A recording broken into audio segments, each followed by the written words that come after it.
মেয়েটিকে বিধ্বস্ত দেখার পর মেয়েটি আমার সাথেই ফ্লাইটে কলকাতায় ফিরছিল আর কি। তার সাথে আমি গিয়ে কথা বললাম যে আরে ওকে। প্রথমে সে আমাকে বাঙালি ভাবেনি, তো পরে বললো শুরু করেছিল ইংরেজিতে কথা, গেল আমি বাঙালি, বলুন বাংলায় বলুন। তো বক্তব্য হচ্ছে যে তার বয়ফ্রেন্ড তাকে অত্যন্ত বিরক্ত করছে এবং সে বন্ধুদের সাথে গোয়া বেড়াতে গেছিল এবং সেই বিষয়টা নিয়ে তাদের মধ্যে ঝামেলা হয়েছে। নর্মালি যেটা হয় যে কেন ছেড়ে গেলে বা কেন ইয়ে করলে, এবং ছেলেটির মধ্যে অনেক ইনসিকিউরিটিস আছে এবং যার ফলে মেয়েটির উপর একটা প্রেশার ক্রিয়েট করা হয় এবং মেয়েটি বলছে যে আমি আর পারছি না সহ্য করতে, আমার অত্যন্ত কষ্ট হচ্ছে। নমস্কার, আমি সুমনা বাগচি, সময় আপডেটসে আপনাদের সকলকে জানাই অনেক অনেক শুভেচ্ছা, ভালোবাসা। আশা করি সবাই ভালো আছেন, সুস্থ আছেন, মন ভালো আছে এবং সুস্থ সমাজের চেষ্টায় ব্রতী হয়েছে। আসলে কিছু বছর আগেও আমরা বোধহয় এতটা ভাবতাম না, কিন্তু বর্তমান পরিস্থিতিতে আমাদের ভাবতে হয় যে সমাজ পরিবর্তন দরকার। আজকে একটা ছোট উদাহরণ দিয়ে বলি, জাস্ট বাড়ি ফিরছি, এয়ারপোর্টে একটি মেয়েকে দেখলাম খুব কান্নাকাটি করছে, বোঝাই যাচ্ছে তার বয়ফ্রেন্ডের সাথে কথা বলছে, ঝগড়া হচ্ছে।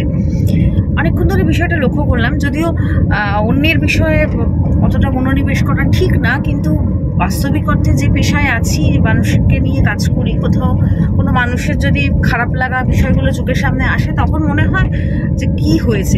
অনেকক্ষণ শোনার পর মেয়েটিকে বিধ্বস্ত দেখার পর মেয়েটি আমার সাথেই ফ্লাইটে কলকাতায় ফিরছিল আর কি। তার সাথে আমি গিয়ে কথা বললাম যে আরে ওকে।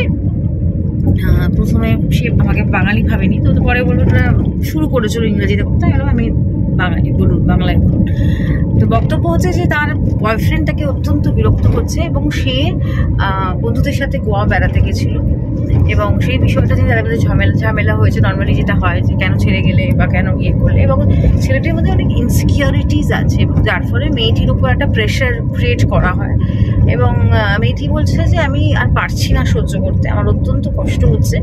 এবং যখন প্লেন থেকে নামলাম দেখলাম যে ছেলেটি মানে কথা বলছে আর কি, মেয়েটি যে ছেলেটি এয়ারপোর্টে এসে দাঁড়িয়ে আছে মেয়েটার জন্য। তো এইরকম একটা বিষয় যে মানে ভালোবাসা বা বন্ধুত্ব স্থাপনের ক্ষেত্রে স্পেস না থাকলে কিন্তু ভীষণ সমস্যা হয় এবং আমরা ভাবি যে সে সবসময় আমার সাথে কথা বলবে, সে সবসময় আমার প্রতি মনোনিবেশ থাকবে।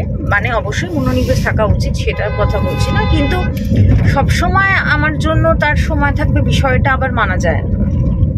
তো এমন একটি মানে পরিস্থিতি হয়েছিল, মেয়েটি আমাকে বলছে যে দিনে আমাকে 40-50 বার ফোন করতো, আমি কি পোশাক পরেছি বাইরে গিয়ে সেই ছবি, মানে এখন তো সোশ্যাল মিডিয়ায় চালু হয়েছে, সেটা আমাকে পাঠিয়ে মানে যা তা করছে আর কি।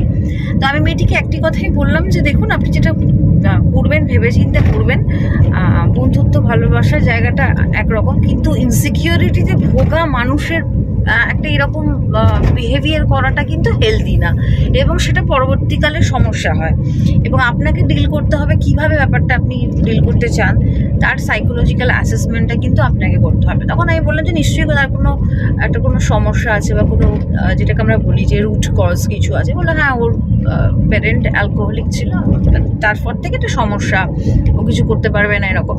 তো বিষয়টা সেই চলে যাচ্ছে যে পরিবারে মা বাবা কিভাবে একটা সন্তানকে বড় করে এবং পরবর্তীকালে কি হয়, এটা খুব সত্যি কথা, এটা বিশ্বাস করতেই হয় যে যেভাবে হয়তো আপনি আপনার সন্তানকে বড় করছেন বা যে শিক্ষাটা দিচ্ছেন, পরবর্তীকালে যখন তার জীবনে বান্ধবী আসে, স্ত্রী আসে, সেই সময় তার বিহেভিয়ারের মধ্যে অনেক কিছু না পাওয়াগুলো তার উপর মানে যেহেতু নরম মাটি, সেখানে একটা আঁচড় কাটার বিষয়টা চলে আসে। যে মেয়েটিকে দেখছি, যে মেয়েটির রীতিমতো এয়ারপোর্টের জায়গায় সবাই ওকে দেখছে, ও কান্নাকাটি করছে, তো বিষয়টা অদ্ভুত লাগাটাই স্বাভাবিক, আপনারা বুঝতেই পারছেন যে সম্পর্কের মধ্যে একটা স্পেস না থাকলে কিন্তু একটা দমবন্ধ জায়গা তৈরি হয় এবং সম্পর্কটা কিন্তু থাকে না। এই জায়গাটা বুঝতে হবে এবং অবশ্যই এটা সন্তানদের শেখাবে, বলবেন যে মানে অনেক মায়েরা থাকে যে হ্যাঁ ঠিক আছে বউয়ের সাথে যা কিছু ব্যবহার করো বা গার্লফ্রেন্ডের সাথে করো, তাতে কিছু যায় আসে না, কিন্তু এটা ভুল। আপনি এগুলো করে তৃপ্তি পান বা তৃপ্ত হন যে আমি আমার জায়গাটা ছেলেকে আমার কথা শুনতে বাধ্য করছি, বা এটাতে বাস্তবে কী হয়, আপনার ছেলেও সুখী হয় না এবং অন্য মেয়েটিও হয় না। তো এই বিষয়গুলো দেখা উচিত যে বাবা মাকে কীভাবে ছেলে মেয়েকে এই বিষয়গুলো খোলামেলা আলোচনা করতে হবে, বোঝাতে হবে। এটা কোনো সুস্থ মানসিকতা কি যে সারাক্ষণ ধরে ফোন করে যাচ্ছে, সারাক্ষণ ধরে ব্লেম দিয়ে যাচ্ছে, সারাক্ষণ ধরে কথা বলে যাচ্ছে? আপনারা একটু ভেবে দেখুন। ভিডিওটা জাস্ট করার একটাই উদ্দেশ্য যে আমি এক্ষুনি বিষয়টা ফেস করলাম এবং মানসিক স্বাস্থ্যকর্মী হিসাবে মনে করি এই বিষয়টা নিয়ে কথা বলা অত্যন্ত জরুরি। বন্ধুরা, আপনারা যদি মনে করেন ভিডিওটা আপনাদের ভালো লেগেছে, অবশ্যই লাইক, শেয়ার আর সাবস্ক্রাইব করতে ভুলবেন না। ভালো থাকবেন, সুস্থ থাকবেন।